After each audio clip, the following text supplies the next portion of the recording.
Korban banjir bandang di Banyuning Buleleng masih bertahan di tenda pengungsian hingga Senin siang. Korban berharap dapat direlokasi ke tempat yang lebih aman. Selain itu, anak-anak korban banjir bandang belum dapat bersekolah karena seragam sekolah dan buku pelajaran hanyut terbawa banjir.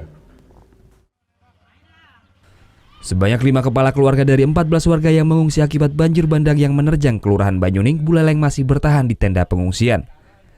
Sebagian warga ini memilih tinggal di tenda dan menumpang di rumah kerabatnya lantaran tidak memiliki tempat tinggal dikarenakan hanyut terbawa banjir bandang pada Jumat malam. Sementara 9 kepala keluarga yang sebelumnya mengungsi karena takut banjir susulan kini telah kembali ke rumahnya masing-masing. Warga yang masih berada di pengungsian berharap pemerintah bisa segera merelokasi pengungsi ke tempat yang lebih layak. Mereka mengaku trauma akibat kejadian banjir bandang pada Jumat lalu. Tapi dari kami yang rumahnya tertimpa langsung, kadang yang sudah hilang itu masih berpikir kemana kami selanjutnya. Itu karena rumah hilang ya? Karena rumah hilang dan ada rumah yang masih berdiri sudah tidak berani menempati.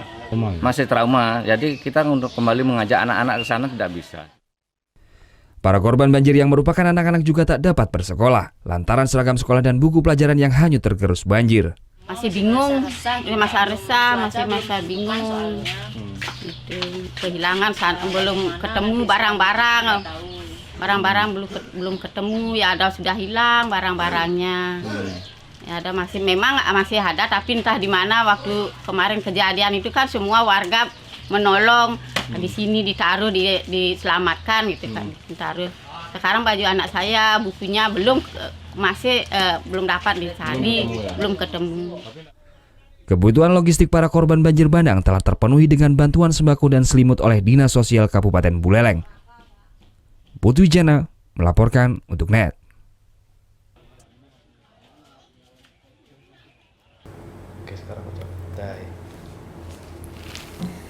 Udah selesai kan nontonnya? Nah, jadi jangan lupa buat like, komen, dan subscribe ya.